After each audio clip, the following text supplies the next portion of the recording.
a 12-year-old boy from Portland charged with stabbing a 13-year-old girl in their community. A 75-year-old man charged with the murder of his 57-year-old sister in St. Anne.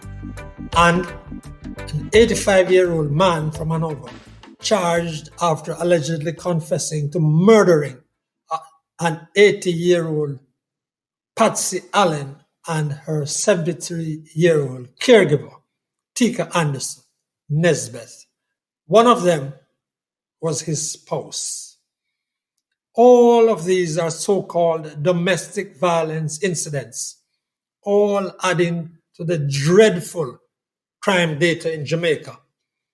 And nothing at all is being done to rein in domestic violence incidents. Nothing at all. Good day. This is the 85th episode of the Frankly Speaking Jamaica podcast. Thank you for joining us again. Please subscribe if you haven't yet done so. Please. And share this podcast with your friends and associates interested in Jamaica's public affairs. Winnie Anderson Brown says schools are not ready if they are not ready for AI. Desmond Richards also takes part in this podcast. But first, my commentary. Frankly speaking, as I and many others have observed ever so often, heinous, barbaric, dastardly, and even incredible acts of violence have taken place in Jamaica. They sear the conscience, draw outrage, and are quickly forgotten. We don't have time to reference even the most recent of them, but Daniel Rowe and the slaughter and rape of a 9-year-old in Hanover are two of the latest. Then, of course, the firebombing of houses in Gregory Park within 3 miles of a police station, St. Catherine. In the past week, two events troubled me greatly, and they too throw up questions about the Jamaican character, about the normalizing of brute behavior in our society. The first was the arrest and charge of a 12-year-old boy for the stabbing of a 13-year-old girl in his community in Hope Bay, Portland. Yes, country. I know better than to judge the case. Frankly speaking, all I ask is, if the police report is true, what are we to think? The police report said, when the boy first attacked the girl, adults intervened and took away a machete.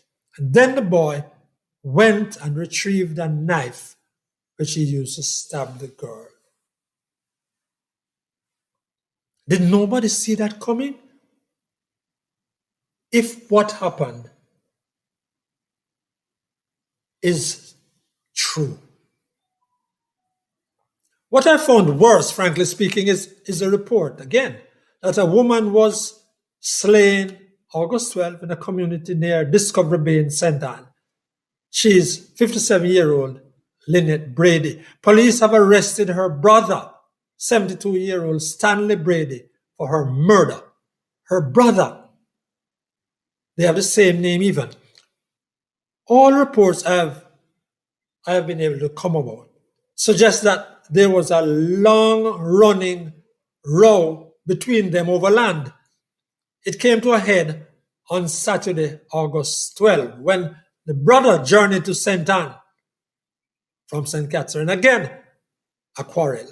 Police said he attacked her with a machete and inflicted wounds to her body in her house. She escaped and ran and collapsed in a neighbor's house. The community heard what happened and set upon and beat and chopped Mr. Brady. The two siblings were taken to hospital. She was pronounced dead and he was held on the police guard and charged days later.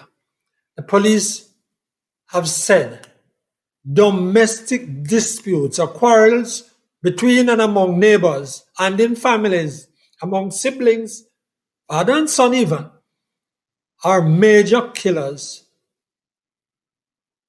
in Jamaica. In rural parishes, they account for between 30 and 60% of the murders.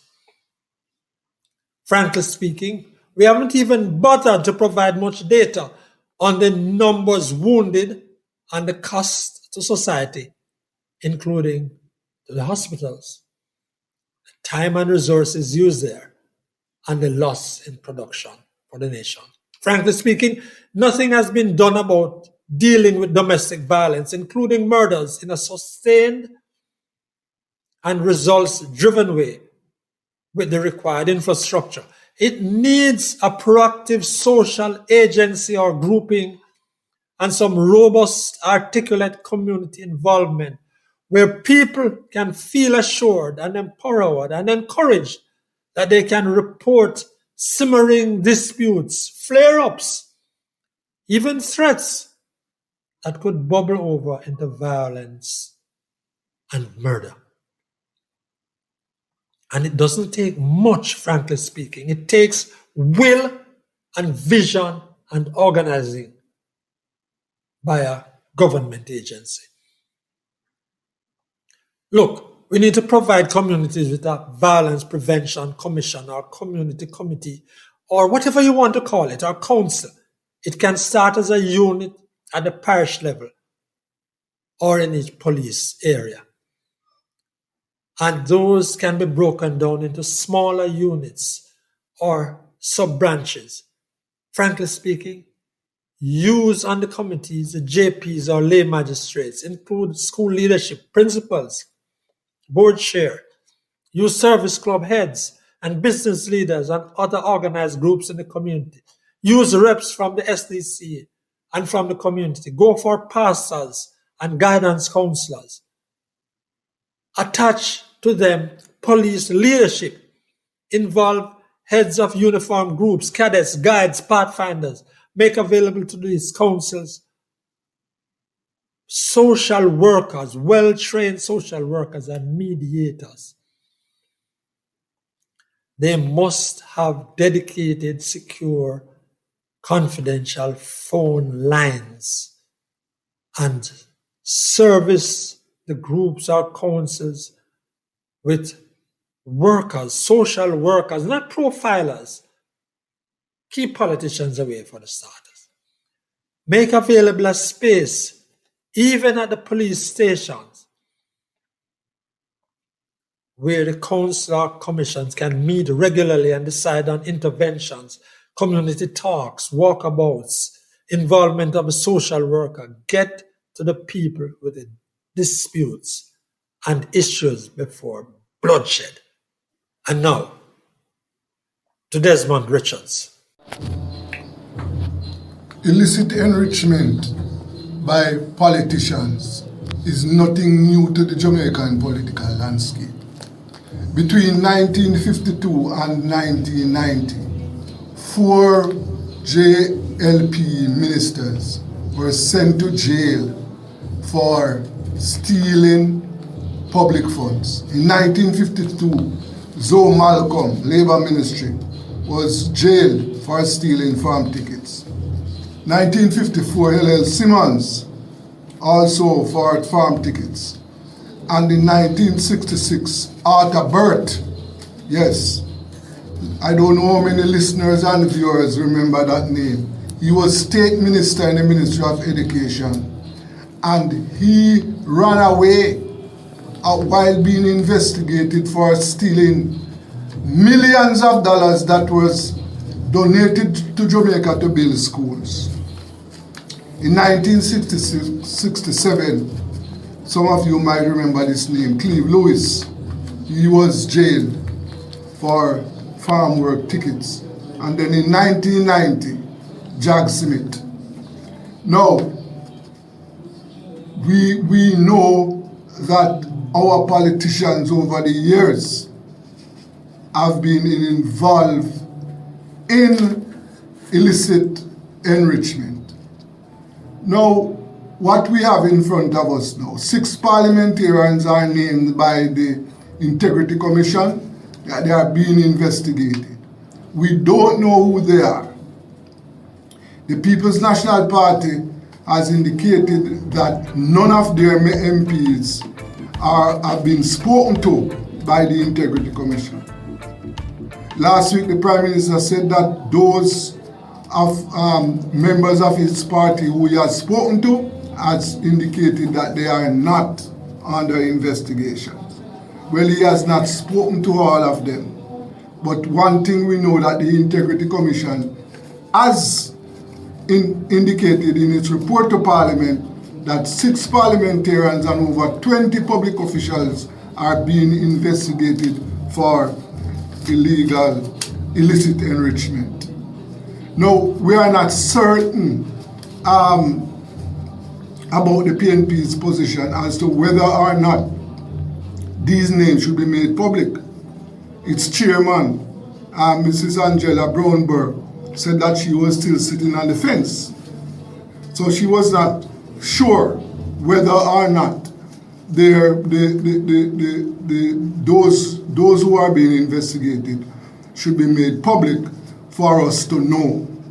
I believe we have a right to know, because these are the lawmakers. These are persons who are supposed to be setting examples. And they are not setting examples. Therefore, what they have done, they have made laws to protect themselves, right? While we, the people, who they are supposed to serve, are left in the dark. It is totally unacceptable. The public has a right to know, and we would like to know, who are these politicians? That's Desmond Richards, journalist and founder of Rebel Radio Jamaica. And now here's Winnie Anderson Brown. What I'm about to say may not go down well with educators, but I'll say it anyway. Any educator who has never had any interaction with a chatbot is not ready for the new academic year. And what needs to happen is that educator should go to openai.com and open an account so that that person is able to communicate with a chatbot, or use Microsoft Bing Chat, or use Google Bard. But don't allow the school year to begin without having some form of interaction with a chatbot. You're not qualified to speak to anything called plagiarism or anything called search, getting information. A chatbot is not a search engine. That's the first thing you need to learn. It is not a search engine. So it makes no sense you imagine what chatbots can do or what is available to students these days and to yourselves, ourselves as educators. The tool that is available to us, it's important to learn how to use the tool. After using it, then we qualify to speak about it. We can have intelligent discussions about chatbots when we have used them or when we're using them, when we know enough about them to talk about them. And in this day and age, things have changed. Don't get stuck in the past. If Google had to respond to generative AI and create its own chatbot, who are we not to respond? I invite you to get out of the dark and make sure you have your conversation with a chatbot and comment below. Make sure you do. Then we can talk. That's Winnie Anderson Brown, educator and health facilitator. Endgame.